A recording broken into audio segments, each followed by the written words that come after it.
Prime time के sponsor हैं स्वागत, अदरक, लहसुन और मसाले, 100% प्योर एंड हाइजीनिक। आदाब, मैं मोहम्मद अमजद अली। प्राइम टाइम में आपका खैर मकदम है।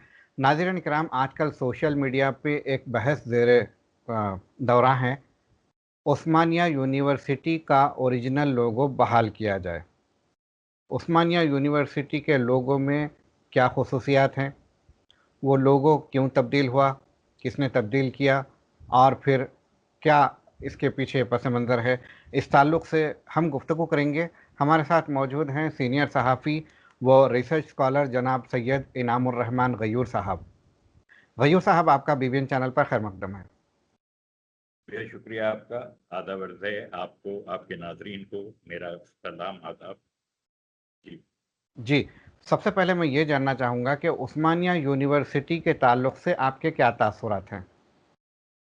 उस्मानिया यूनिवर्सिटी हमारे इल्मी एतबार से, हमारे इल्म दानिश के एतबार से, हमारे शहर की, हमारे रियासत की, हमारे सकन की नाक कही कही जा सकती है, क्योंकि हम्म, उस दौर में कायम हुई उस्मानिया यूनिवर्सिटी। अगर उसका क़याम 1917 से भी अगर गिने, हाँ, जबकि हम्म, उस वक्त यूनिवर्सिटी की बिल्डिंग नहीं बनी थी, लेकिन उसका क़याम अगर 1917 से भी गिने, तब भी ये उस जमाने में अपने आप की एक इंतहाई फॉरवर्ड लुकिंग चीज़ थी। क्योंकि उस हम्म, जमाने में, अगर मेरी मालूमात गलत नहीं है, तो ईरान में यूनिवर्सिटी नहीं थी, हम्म, अफगानिस्तान में यूनिवर्सिटी नहीं थी। ये मुस्लिम हुकूमतें थीं, ये मुस्लिम ममालिक थे जो आज़ाद रहकर भी यूनिवर्सिटी नहीं बना पाए थे, और हम्म, उस्मानिया यूनिवर्सिटी का क़याम 1917 में हो चुका था। आम हम्म, तस्वुर ये है कि उस्मान अली पाशा के ज़माने में यूनिवर्सिटी की तहरीक चली और क़याम हुआ, लेकिन हकीकत ये है कि वो 8-10 साल पहले से ही कोशिशें चल रही थी। महबूब अली खान साहब के ज़माने में ही जो है एक तजवीज़ पेश की गई थी कि यूनिवर्सिटी बनाई जाए। उस वक्त के लोगों में फ़खरुल मुल्क, फ़खारुल उमरा वगैरह ऐसे लोगों ने बहुत सारी कोशिशें भी की थी, लेकिन ये कोशिशें फिर से एक बार उनकी उनकी शुरुआत जो है उस्मान अली पाशा के ज़माने में हुई, और अकबर हैदरी साहब और फिर मौलवी अब्दुल हक बाबा उर्दू, उनको बुलाकर औरंगाबाद से उनसे राय मशवरा किया गया। शिबली नोमानी साहब को बुलाया गया ख़ास मशवरे के लिए, क्योंकि पंजाब यूनिवर्सिटी से कुछ ताल्लुक़ था उनका और मालूमात थी उनको। और उसके बाद एक से बड़े एक एक्सपर्ट को बुलाकर यह काम किया गया यहाँ पर, और यूनिवर्सिटी का क़याम अमल में आया। ये यूनिवर्सिटी इस एतबार से भी दुनिया में एक अनोखी अकलूती एक यूनिवर्सिटी थी, क्योंकि उर्दू ज़बान में इसका क़याम हुआ था, इसकी तालीम हम्म, सारी की सारी उर्दू में थी। और उर्दू में तालीम दिए जाने के लिए, उर्दू निसाब को फ़रोग़ देने के लिए, उर्दू निसाब को इस्तेहकाम देने के लिए जो दारुल तर्जुमा कायम किया गया कि मुख्तलिफ़ ज़बानों से अच्छी-अच्छी किताबों के तर्जुमे करके उसको निसाब में लाया जाए, ताकि यहाँ के यूनिवर्सिटी के निसाब में उसको पढ़ाया जाए। वो करने की कोशिश में दारुल तर्जुमे से जो काम हुए हैदराबाद में, वो हम्म, मार्कतुल आरा वो हैं, दुनिया भर में उसकी मिसाल मिलना मुश्किल है। बहुत जी, उम्दा काम हुआ था, बहुत आला पैमाने पर हुआ था। जी, माशाल्लाह। उर्दू मीडियम था ये यूनिवर्सिटी का, और आपने बताया कि ट्रांसलेशन डिपार्टमेंट कायम किया गया, और उर्दू बड़ी-बड़ी किताबें जो मियारी होते हुआ करती थी, उसका तर्जुमा जो है उर्दू में किया गया। ये एक बहुत और बड़ी ऐसा मिसाल। मेयारी तर्जुमा कि उसकी मिसाल मिलना मुश्किल है, जी, क्योंकि तर्जुमे की जो जो दरें रखी गई थी, जो क्राइटेरिया रखा गया था, उसकी जो स्क्रूटनी का मेथड रखा गया था, हुँ, अमेजिंग था, माइंड बॉगलिंग था। बहुत हुँ, बहुत बारीकी से काम हुआ था, जी, माशाल्लाह। जी, जी। जी तो एक तो उर्दू मीडियम में थी, दूसरे जो है इस्लामी प्रिंसिपल्स पर भी जो है कायम हुई थी, जिसकी वजह से ये लोगो, अब मैं मौजू की तरफ आता हूँ, जो लोगों की शक्ल थी, उसमें एक कुरानी आयत, मैं माफ़ी चाहता हूँ, उसमें हुज़ूर सल्लल्लाहु अलैहि वसल्लम की हदीस मुबारक थी, जिसमें अना मदीनतुल इल्म व अलीयु बाबुहा। इसका मतलब यह है कि मैं इल्म का शहर हूँ और अली उसका शहर का दरवाज़ा है। फिर ऊपर जो है नूरुन अला नूर लिखा हुआ है। तो ये सारा जो लोगों की शक्ल बनती है, ये एक मुक़द्दस लोगो माना जाता है। अब ये लोगों को तब्दील क्यों किया गया, किसने किया और क्यों किया? जी। ये लोगों को तो ओवर अ पीरियड, यानी सन 48 के बाद जब से इंजमाम हुआ हैदराबाद रियासत का मुमलकत हिंदुस्तान में, जब हुँ, से ही किसी न किसी तरह से कुछ ना कुछ तबद्दुल आता ही रहा है लोगों में। हुँ, सबसे पहले तो मैं समझता हूँ वो जो नूरुल अला नूर वाली आयत है, हुँ, उसको वो किया गया, हटा दिया गया। और जो उस्मानिया यूनिवर्सिटी के लोगो पर जो तुर्रा था, जो दस्तार की शक्ल में एक तरह से जो है उस्मानी ताज की निशानदेही करता हुआ जो है जो वो था, उसको भी जो है हटा दिया गया। ये चीजें होती हैं, इसको तंग नजरी कहना बहुत ज्यादा मुनासिब नहीं होगा, लेकिन तंग नजरी भी कहा भी जा सकता है, क्योंकि हमको नहीं मालूम कि दूसरी यूनिवर्सिटीज में किस हद तक क्या क्या जो है पुराने लोगों को बाकी रखा गया है और उसके अंदर किस तरह की जो है सिंबोलिज्म हमको मिलती है। जी लेकिन इसका ताल्लुक खालिस दीन से जो है नहीं था, या इस्लामी तर्ज पर ही इसको बनाना नहीं था। देखिए, इल्म का फरोग हर एक अपने अपने तरीके से जो है करता है, और वो सिर्फ अपनी अपनी दीनदारी की वजह से नहीं करता, अपनी दीन की समझ जो उसको समाजियात की तरफ मुतवज्जो करती है, उसको मद्देनजर रखकर जो है करता है, इल्म से मुताल्लिक रखकर करता है। तो अपने दीन को थोपना कतई तौर पर मकसद नहीं था। अब वो जमाने में आम रिवाज यही था, आम चलन यही था। उर्दू जो है लिंगुआ फ्रांका थी हिंदुस्तान की, सारे तो हिंदुस्तान के तौलो अर्ज में समझी जाती थी, और जो है दुनिया के रिश्ते ममालिक में इनसे जो है इस्तेफादा किया जाता था। तो वैसे वक्त में अगर ये किया गया था, तो उसमें खालिसतन कोई अपने इस्लामी इक़दार को, इस्लामी ख्यालात को थोपना ये कतई जो है मकसद नहीं वो तो नहीं था। कभी भी नहीं थोपा गया। जी इस्लामी जी इक़दार जहाँ जहाँ भी मुस्लिम हुकूमतें रही हैं, तारीख गवाह है, जी आज भी शाहिद है कि जी मुस्लिम ममालिक कभी भी अपने मज़हब को नहीं थोपे जी, जी अपनी रियाया पे। बिल्कुल तो बिल्कुल अब सही कह रहे अलबत्ता अलबत्ता ये है कि इस्लामी तालीमात की रोशनी में ये यूनिवर्सिटी का क़याम अमल में आया, क्योंकि सबसे पहली जो आयत है, इक़रा, जी। पढ़ो, पढ़ो पढ़ो। इल्म को आम करो जी, रब्बी ज़िदनी इल्मा, जी ऐ मेरे परवरदिगार मेरे इल्म में इजाफ़ा फरमा। तो ये तमाम इल्म हासिल करने के लिए और इल्म को फैलाने के लिए जो है सबक मिलता है इस्लाम में, उसी को बिल्कुल बुनियाद बनाते हुए बिल्कुल यूनिवर्सिटी का दुरुस्त। क़याम अमल में आया था। अब लोगों को तब्दील क्यों किया गया, क्या फिर इसको बहाल किया जा सकता है, इस बारे में पूछना चाहूँगा। देखिए, पहले स्टेज में बिल्कुल शुरुआती दौर में जब वो लोगों में तब्दीली आई और वो लोगों के ऊपर से वो तुर्रा या दस्तार की शक्ल का जो क्राउन था हम्म, उसको हटाया गया, फिर अरबी आयत को जो है खत्म किया गया, फिर वो हदीस को गिराया गया। आपके लोगों में सिर्फ तेलुगु और जो है संस्कृत के तेलुगु और हिंदी कह लीजिए आप, बहरहाल वो बाकी नजर आते हैं, हम्म, और उस्मानिया का ऐन अभी भी बाकी है। जी इस चीज के ताल्लुक से हमारे शहर के लोग और उसमें गैर मजहब के लोग भी, हम्म, जिसमें मैं बहुत बहुत उससे कैप्टन पांडुरंगा रेड्डी साहब का नाम ले सकता हूँ, हम्म, मरहूम कल्लूरी साहब का जो है डॉक्टर कल्लूरी, उनका नाम ले सकता हूँ। इन लोगों ने बहुत हाथ पैर मारे, बहुत शोर मचाया है कि ऐसा क्यों हो रहा है, क्योंकि हम्म, उनकी नज़र में ये ऐसा कुछ करना एक हम्म, तरह की तंगनजरी को फरोग देने के मुमासिल था। और वो लोग ये बोलते थे कि उस्मानिया यूनिवर्सिटी अपने वजूद से, अपने अपने अक्स से, अपनी मौजूदगी से साबित करती थी कि ये एक इंतहाई सेक्युलर किस्म का मुकाम है। उसकी हम्म, जो इमारत है, जो आम आर्ट्स कॉलेज की इमारत को जो यूनिवर्सिटी से ताबीर करके देखा जाता है, हम्म, उसकी उसके डिजाइन में खुद, उसके हम्म, डिजाइन में खुद एक एक कौमी यकजहती की बड़ी उम्दा मिसाल है। हालांकि आर्किटेक्चरल पॉइंट ऑफ व्यू से, एस्थेटिक पॉइंट ऑफ व्यू से उसको गलत भी कहा गया कि भाई ये क्या है, एक आदमी ऐसा दिखता है कि धोती पहने हुए है, उसके ऊपर उसने शेरवानी पहन ली और उसके ऊपर फेल्ट हैट पहन ली और हम्म, ऐसा किया वैसा है। वो बात वो नहीं थी।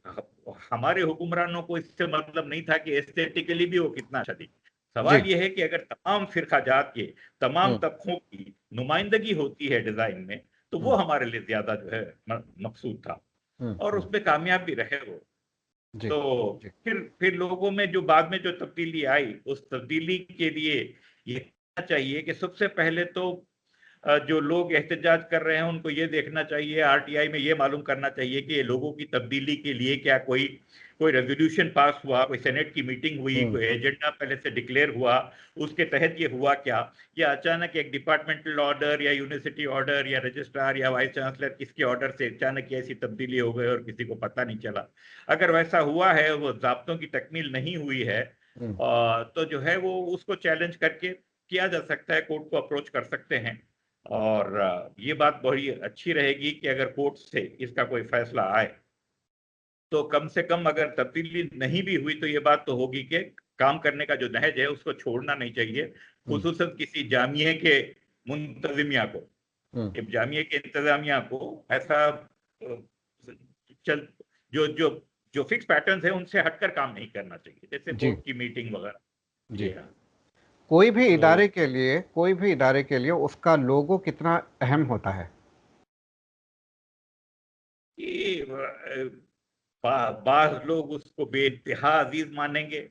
जैसे जैसे लोगों के ताल्लुक से कैप्टन डिंगाला पांडुरंगा रेड्डी साहब का जो पैशन था कि जी वो स्टेज पर गए और पीएचडी की डिग्री उन्हें लेनी थी, और वो डिग्री लेने के वक्त ये कह के निकल आए अपने स्टेज पर से कॉन्वोकेशन में से कि मैं इस डिग्री से इस यूनिवर्सिटी से अपनी डिग्री नहीं लूंगा ता वक्त के लोगों नहीं बदला जाए। तो हम्म ये जहां तक कई इदारे ऐसे होते हैं जिससे एक जज्बाती लगाव होता है सब, वहाँ की हम्म फैकल्टी को भी होता है, वहाँ के स्टूडेंट्स को भी होता है, वहाँ के शहरियान को भी होता है, और बाद लोगों का पैशन ज्यादा होता है। मगर ओवरऑल हर किसी के जज्बात उससे जुड़े होते हैं, कुछ कम कुछ ज्यादा, और उन जज्बात को मजरू करने से पहले हुकूमत को या इंतजामिया को 10 बार सोचना चाहिए, ज़ाब्तों की तकमील करनी चाहिए। जी जी। ये है। अब मैं ये जानना चाहूँगा कि ठीक है, लोगो तब्दील किया गया, मगर उस्मानिया यूनिवर्सिटी कायम की गई थी तालीम के लिए, तो क्या जी। हम तालीम हासिल करने में भी उतने ही जुस्तजू कर रहे हैं जिस तरह के लोगों को वापस लाने के लिए कर रहे हैं? बहुत उम्दा सवाल है आपका। आपके सवाल में एक हल्का सा इशारा है इस बात पर कि हम से मुराद क्या आपकी वो लोग हैं जो ज्यादा शोर मचा रहे हैं लोगों की तब्दीली को लेकर, और वो जी लोग क्या ज्यादातर मुसलमान हैं। अगर जी उस एतबार से देखें तो हक बात यह है कि मुसलमान आज उस्मानिया यूनिवर्सिटी में उनकी नुमाइंदगी, उनकी मौजूदगी बिल्कुल ना होने के बराबर है। मेरी ताज़ा मालूमात तो नहीं है इस बारे में, लेकिन एक वक्त ऐसा भी आया था जब एक वाइस चांसलर साहब की मौजूदगी में एक सेनेट मीटिंग, जो भी सिलेक्शन कमेटी होती, वो बैठी थी, और 350-60 जो है लोगों के इंटरव्यू हुए थे हम्म मुख्तलिफ डिपार्टमेंट्स में नौकरियों को पुर करने के लिए। वो हम्म डिपार्टमेंट्स थे जो ज्यादातर मुसलमानों से मुताल्लिक कहे जा सकते हैं, जैसे कि हम्म, फारसी का डिपार्टमेंट है, उर्दू का जी डिपार्टमेंट है, इस्लामिक स्टडीज का है, इस्लामिक हिस्ट्री का है। इन डिपार्टमेंट्स में नौकरियां पुर करनी थी। मगर मगर हुआ ये कि 350-60 लोगों के इंटरव्यू के बावजूद उस कमेटी ने अपनी रिपोर्ट ये दे दी कि नन फाउंड सूटेबल। हम्म नन फाउंड सूटेबल। अरे ये अफसोस की बात ऐसा है। ऐसा होना एक इंतहाई बददियानती की बात है, ये एक कब की तरह की बात जो है? है परस्ती की बात है। हम्म और किसी तरह से भी यानी मुस्लिम कल्चर को, उर्दू कल्चर को, उर्दू के लोगों को किसी तरह से साइड लाइन किए जाने की तरफ इशारा करती है ये बात। वो सिलसिला अभी तक भी चल रहा है। इस हम्म जिमन में मुझे कंचा एलैया साहब की बात याद आती है, जब वो किसी किसी वक्त किसी मौके पर उन्होंने जब दूसरी यूनिवर्सिटी में कुछ बातें जो है शोर मचाया जा रहा था स्टूडेंट्स की तरफ से, तो हम्म उन्होंने ये कहा था कि भाई आप ये यूनिवर्सिटी के लिए शोर मचा रहे हैं और उसके लिए वो कर रहे हैं, आपकी अपनी पुरानी 100 साल पुरानी यूनिवर्सिटी है, उसके अंदर आप लोगों की मौजूदगी का कहीं पता ही नहीं चलता। हाँ, हम्म और ये नाइंसाफी की बुनियाद पर हुआ है। बाहर हम्म के लोग हैं, खुसूसन आंध्रा वाले आए, और सारा का सारा सन 1948 से लेके अब तक का भी सिचुएशन तकरीबन ये है कि ये लोग जो बाहर से आए थे उन्होंने यूनिवर्सिटी से ज्यादा जो है इस्तेफादा किया। हत्ता कि हम्म हमारे तेलंगाना के गैर उर्दू लोग भी उतना इस्तेफादा नहीं कर सके जितना वो करे। तो इसमें कहीं ना कहीं डिस्क्रिमिनेशन भी हुआ है, कहीं ना कहीं मोनोपोलाइजेशन भी हुआ है। वो अपने आप में गलत बात थी और उसके ताल्लुक से आवाज उठनी चाहिए थी। जी जी। ये कब की बात बता रहे हैं जो 360 लोग इंटरव्यू किए गए थे और उसमें से नन अब फाउंड? मेरा मेरा ख्याल है बात जरा सा पुरानी हो गई। ये 12-15 साल के आसपास के हम्म पहले की बात हो सकती जी, तो मतलब है। अब डिस्क्रिमिनेशन का सिलसिला बहुत पुराना है। नहीं नहीं नहीं, डिस्क्रिमिनेशन का सिलसिला इससे बहुत पहले का है, पुराना है।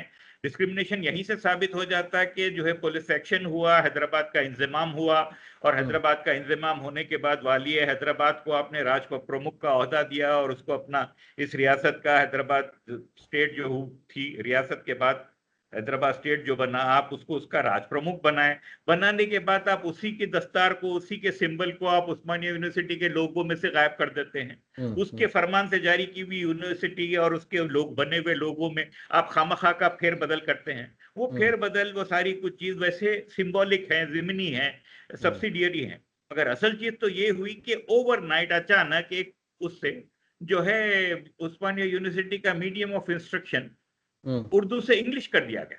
हम्म, इससे बहुत नुकसान हुआ लोगों को। इंग्लिश जी, की पढ़ाई में कुछ कम नहीं थे हैदराबादी बच्चे, मगर जो हम्म, दूसरे अजला के जो लोग आए हुए थे, खुसूसन बात के बाहर के आने वाले लोगों में, उन लोगों के पास इंग्लिश का चलन थोड़ा सा ज्यादा था, उनको एडवांटेज मिला, उससे बहुत फायदा हुआ। बहुत हम्म, सारे लोगों की प्रमोशन रुके, बहुत सारे लोगों को सुपरसीड किया गया इंग्लिश से हम्म, कम वक्त के। भाई बायोलॉजी केमिस्ट्री में आप माहिर सब्जेक्ट होंगे, लेकिन उर्दू मीडियम के होने के नाते एक नए आदमी को, बाहर के आदमी को लाकर अंग्रेजी मीडियम वाले को लाकर वो कर दिया, जो अब हम्म, यहाँ आके उर्दू सीख रहा है, लेकिन वो अंग्रेजी मीडियम का है, इसीलिए उसने दूसरों को सुपरसीड कर दिया। बाद हम्म, इंतहाई काबिल काबिल लोग इस तरह से सुपरसीड किए गए, जो कि खुद यूनिवर्सिटी और एजुकेशन के लिए एक नुकसान की बात है। जी, जी। तो आपने बहुत सारे चीज़ों की तरफ इशारा किया, डिस्क्रिमिनेशन हुआ, मीडियम चेंज किया गया, और फिर जो है राज प्रमुख डिक्लेयर करने के बावजूद उनकी उनका दस्तार उसमें से निकाल कर उनकी एक तरह से बेइज्जती की गई। तो ये जी सारे मामलात पूरे मुखालिफत में जाते हैं जो लोगों की जी तारीफ, हाँ, ये पुराने लोगों की यानी आम तारीफ कर देखने रहे हैं। वाले के लिए यही लगेगा कि एक तरह की मुस्लिम दुश्मनी में हुआ है यह सब कुछ। जी, जी, और नहीं भी हुआ मुस्लिम दुश्मनी में, तो तासुर तो यही आएगा, क्योंकि अफेक्टेड लोग तो वही हैं जो परसों तक उर्दू मीडियम में पढ़ा करते थे, और सभी लोग खुशी खुशी पढ़ते थे और बहुत अच्छा पढ़ते थे। हम्म, और उर्दू मीडियम से ही पढ़ा कर जो है लोग बड़े बड़े ओहदों पर बड़े बड़े पहुंचते थे। ओहदों पर गए जी, जी, काफ़ी अब काबिल लोग निकले हैं। हमारे चीफ मिनिस्टर माजी के मर्री चन्ना रेड्डी साहब उर्दू हम्म, मीडियम के डॉक्टर थे वो। आप जी, तो डिस्क्रिमिनेशन की बात कर रहे हैं।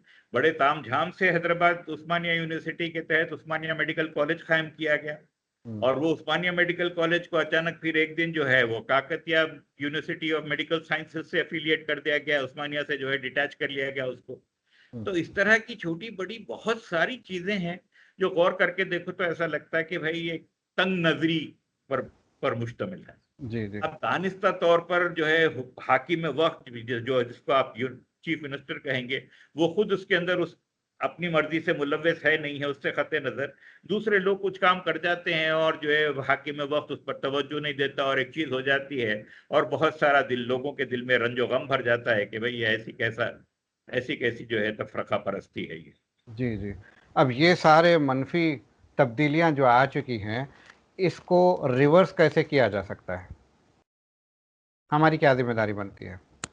हमारी जिम्मेदारी तो ये है कि आप पढ़ लिख के अपने को उस पोजीशन में ले आए, प्री यूनिवर्सिटी लेवल से पहले इतना अच्छा पढ़ें कि आपके दाखिले खुद ब खुद उसमें होना शुरू हों। हम्म, अच्छी हार्ड वर्क का कोई सब्स्टिट्यूट है ही नहीं।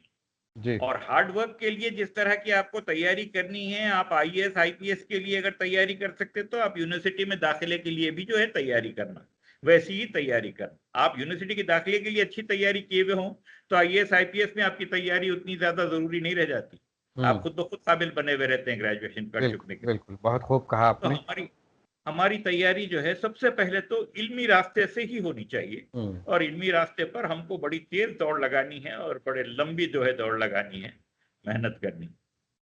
इस नोट ये पे आज का प्रोग्राम यहीं ख़त्म करते हैं। आपका बेहद शुक्रिया तशरीफ़ लाने का। बेहद शुक्रिया आपका याद करने का, और आपके नाजरीन को मेरी नेक तमन्नाएं, आपके इदारे को मेरी नेक तमन्नाएं। बहुत शुक्रिया। आदाब। आदाब। तो नाज़रीन, ये थे जनाब सैयद इनामुर रहमान गयूर साहब। ये हमें बता रहे थे उस्मानिया यूनिवर्सिटी का सिर्फ लोगो तब्दील नहीं किया गया, उसका मीडियम ऑफ इंस्ट्रक्शन तब्दील किया गया, और इस तरह से डिज़ाइन किए गए कि मुसलमानों को एंट्री से रोक दिया गया, डिस्क्रिमिनेशन किया गया। तो ये सारे मामलात होते आ रहे हैं, और ये पुलिस एक्शन के दौर से ही शुरू हो चुका है।